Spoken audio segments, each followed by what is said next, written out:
was an animal.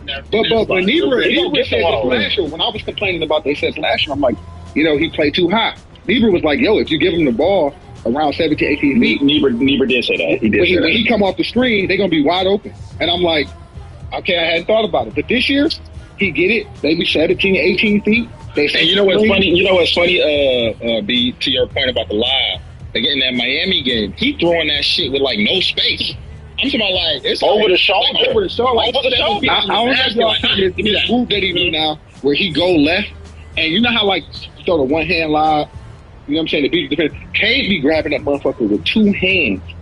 And he looked like he about to pump fake, and he would throw the oof. Just on the oof, It's super cold. That shit hard. Super cold. Like, yeah, I was watching the other night. I'm just like, man, I think he. I ain't trying to be hyperbolic, but I'm like, I think he might have more shit in his bag than pretty much anybody. Oh yeah, yeah. Like, I think so too. I think another thing that's grossly underrated about him is his athleticism. I be seeing these dudes. But wait, again, this another point about JB. This why I said Niebuhr was so right. Part of it was he was trying to beat 4 or 5 defenders and then dunk. So he was getting blocked. But now he's slashing and catching on the move. He's closer to the rim. So now we get to see his hops more because he not coming so far. I ain't gonna lie. I'll be honest. He does look more athletic than I thought. Right. I'll be honest about that. Yeah. It was because he was trying to beat too many defenders. That's what it was. Yeah. I think that's right because I ain't gonna hold you because he done had a few dunks. I'm like, damn, he's dunking a lot now. Like. But I think that one when he stole it from Joker and he cocked back on that boy from Denver. Yeah. But I think it's like Richard said, JB just took that point guard shit away and like let him play off the ball a little more. He could show you a little bit more of that. You know what I'm saying? But he's really been good, bro. I ain't gonna lie. Like he kind of took it to another level this year. He took it to another level. I have people telling me he this might be a flash in the pan, like a Halliburton situation. Oh, hell no. I mean, Halliburton balling. Halliburton's balling. I mean, like, different levels to this. The level of play from last year to this year to talking about basically saying that he won't sustain this level. This is different. We all heard our hamstrings before. He didn't even take the summer off. Come on now. No. I'm saying, but Halliburton and Cade, this is a different level of basketball. No. I think Cade is on a high level. I'm just saying, Halliburton, now that he's seen healthy, he's been getting it done. No. What I do want to talk about is all that dumb shit niggas about LaMelo Ball. That's what I really want to talk about. That's what I really want to. That Cade LaMelo like that. Who said? Oh yeah. Dude did say that. I forgot. Yeah, he was out. He came from. Nah, somebody was talking that. The one dude from Baltimore. Oh yeah, he was fast. Show me a highlight of LaMelo putting the guy in the post, drop step into a hook shot. I saw Cade do that shit. I saw Cade do that shit 4 times in the game.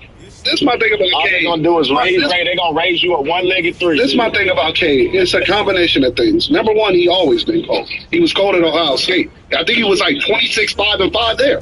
Yeah, it's a confidence thing. Oklahoma State. It's a combination of confidence. They got better shooters, so you can't lead them, and they put the ball in his hands and let them work.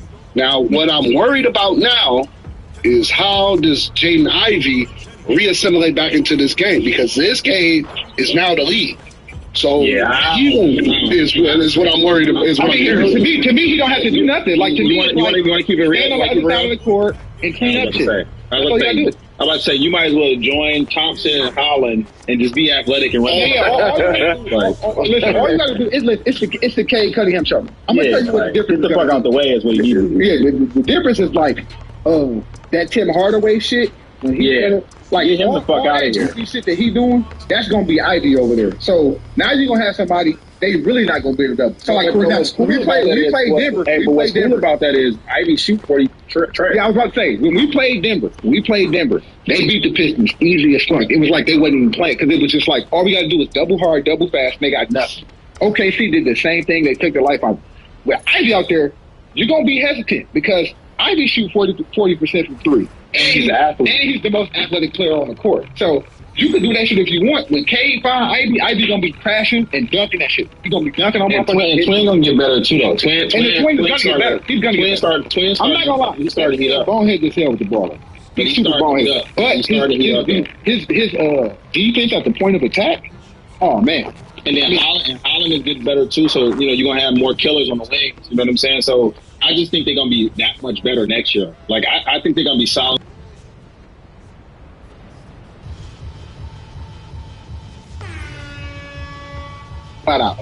We I don't know about the conference. Well, maybe actually, maybe we in there.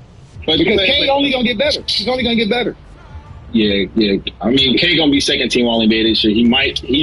I doubt it, but he might rank with the first team. He might because his numbers are significantly better than.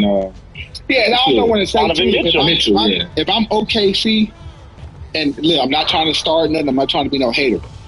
We just saw what the Bulls' big backcourt did to the Lakers last night. Now, you could say that was a fluke game, but they've been struggling with big backcourts all season.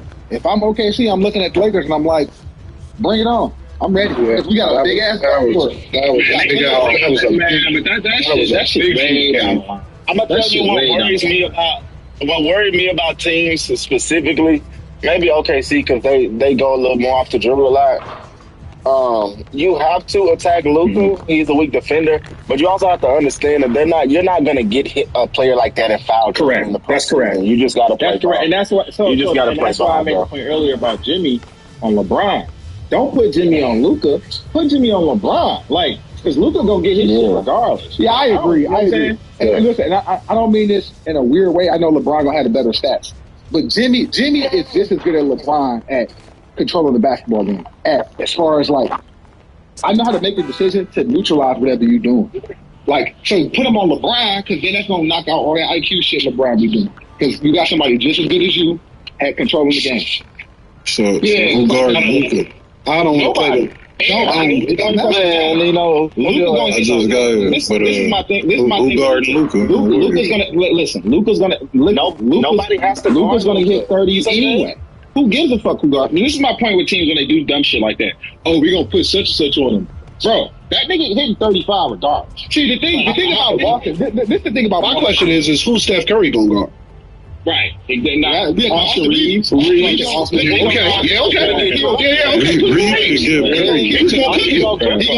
can give Curry work.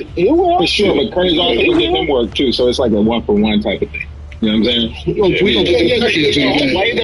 way that Austin Reeves don't have to guard in that series, your hope is that you ain't gotta have Reeves on Curry. Yeah, but the point is, in that series, your hope is that Reeves can bump that point per game, maybe 25 a game. I need more than 18. If Curry guarding one-on-one with no help, he gonna get 25. Yeah, you gonna need a little bit more from him. Curry gonna get that about and we gonna do that 3-1 pick and roll with him. So I'm glad you're here, right? Because y'all rotation, it's a guy in your rotation. Well, it's two of them really, but this one right here really bothers me. Oh, Gabe Vincent? No, not Will. Jordan Goodwin? I mean, he had G-League play. What the? Okay, there it is. I'm like, what the fuck is going on with this guy? Rui hurt right now. Rui hurt, so we gotta play. He in G League. Got you. But he's not bad. He's not bad. He just, he ain't used to playing like he plays. He playing a lot. Okay, I got you. See it? Because I'm like, where the hell did this guy come from? Like, why is he playing so much? You know what I'm saying? But I see what's going on. I mean, to be honest with you, what I think they're gonna do, I think they're gonna waive Alex Lynn, and they're gonna waive. Who else they gonna waive? They gonna waive Alex Lynn for sure. Yeah, wait. You said Reddish. Yeah, they gonna waive them. We got you. You're not gonna bring them into the postseason with you? No. Waive them. We can waive Cam Reddish and we can waive Alex Lynn. They're unplayable. I know. So and then we'll convert, and then we gonna convert Koloko, and we gonna convert Goodwin, and they gonna be in the playoff roster. Okay. We gotta wait two to bring them on the playoff roster. Got you. Okay, I got a question for y'all. It's a sidebar. But can we get y'all boys to Vegas for Canelo and Bud? I don't want to go see Bud get beat up. I'm about to say what? My family been talking about going. I don't want to see him get beat up. Listen, I'm not trying to start nothing. I'm glad it ain't the boxing space. I saw the picture of Crawford with the added weight, and I saw people like, oh y'all. Send me that picture. I haven't seen it yet. I guess y'all are experts. Listen, man. As somebody who I know, just like I told y'all, Charlo was gonna be too soft. I told y'all he had no chance. All that fat around his hips, he gonna be like a slab of meat in there getting pounded on. He looks way tighter than that. He looks strong at 154 versus Madrigal. He did. Yeah, to me, he looked off. His timing looked off. He looked slow on his feet. To me, you gotta send me. I haven't seen the picture. No, I haven't seen it. It was a ton of excess fat. I know he was at the pro. I know he was at the pro box card. I know he was there. Wait, so he looked like if he would just start losing right. He need like. And he lost if he had one more year to like wrestle into that, he would be. He ain't got that type of time, but it's too fast. It's too fast. Like that's too much fat. Wait, is this fight actually happening or not? I mean, that's what they saying after he beat up this William Scroll guy. That's what's going to happen in September. That's what everybody keeps saying.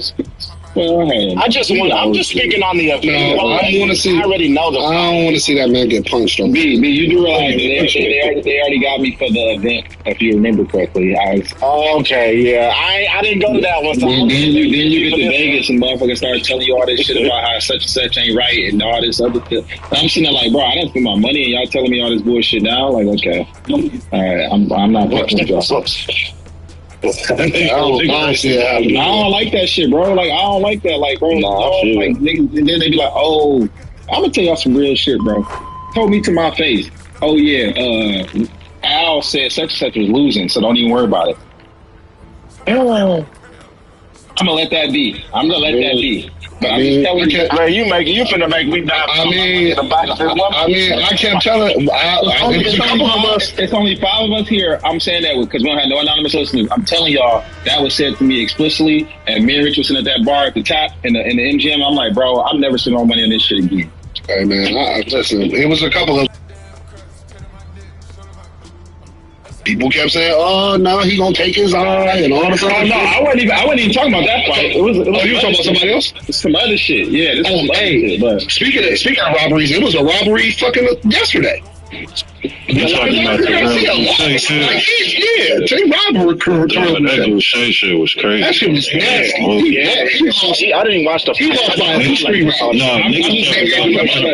No, nigga, that shit yesterday was crazy, cuz. I mess with all y'all here, but I'm telling you, like, niggas said that shit to my face. I swear to God.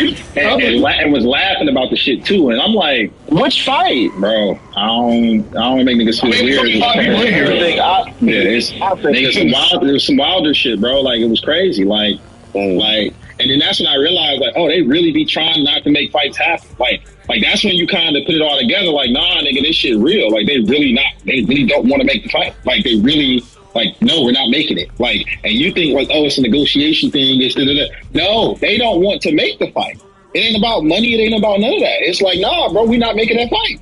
Yeah. I'm like, oh, okay, that's real. Like, that's deep. You know, I've been watching way too long to see fights not happen, and you'd be like, "Well, why that one didn't happen?" But that's what I'm saying. So people are like, "Oh, the fighters ain't scared." No, the fighter is not afraid of anything. But in this sport, they're protecting their investment. You know what I'm saying? It's a business, and the problem is people try to act like they because the fandom is so strong. You personalizing everything. But this ain't got nothing to do with your personal feelings, though. This is a business. You know what I'm saying? And I think. You know, and that's why I had to stop participating in certain conversations. Like, bro, hey, Ray, we got one just to. No, I understand, but my point is, like, you know, people try to because there's so much belief and fandom in the institution of it all, right? That you want to feel some type of emotional connection or like passion about it. But you gotta understand, this is actually a business, bro, and you're not really internalizing that because you're a fan. You know what I'm saying? And that's okay because I'm a fan too. Like, we all fans. But when people say certain things, you gotta be like, okay, I'm a grown ass man. I'm acknowledge what he said. Like, I'm not about to sit here and act emotional about it, but I accept what he said. Like, that's deep. You know, but for me, it's like, bro, I was spending bread on this stuff. You know, like I'm spending real money. You know, so like I said, I think the card that's actually the most bang for your buck is that one with that young boy in Atlantic City. Like, that's the one I think is probably, you know, where you get the money for. I think Nino going to that one. You know what I'm saying? But I think that's actually like good money because you go in Atlantic City. It's not going to tax too crazy. The fight has 2 guys in it that's live. They're young. You know what I'm saying? They got something to prove.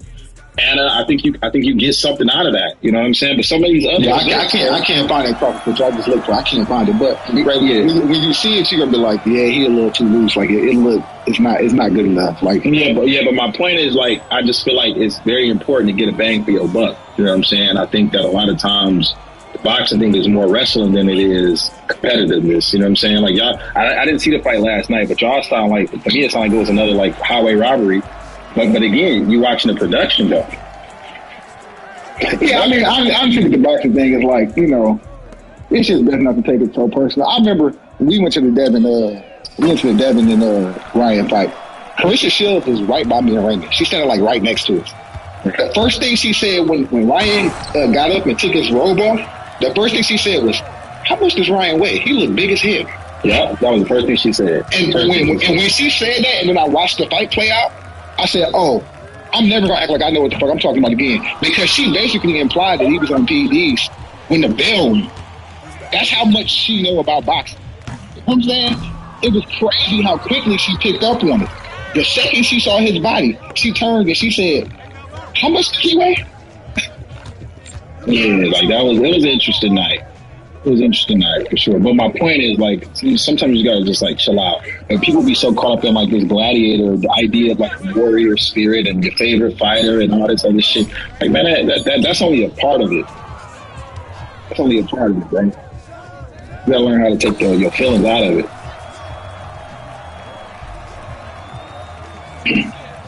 I think we lost. Yeah, you there? I think we lost. We lost because he hurt. He lost him. This space about to end. Nah, but like we were in the space not too long ago, and Nino was making the point that I forgot what we were talking about. I don't remember exactly which guy. But he was like, "Bro, they're not gonna make that fight." So I don't know what we're talking about. Oh, it was about Tank. It was about Tank. It's like, bro, they're not gonna make the fight, so I don't even know what y'all talking about. You know what I'm saying? But you know, I wanted to say so bad, like, yeah, Nino's 100% right. Like, there's really no reason to have this conversation. You know what I'm saying? But you know, I was like, whatever. But I believe that shit. You know, but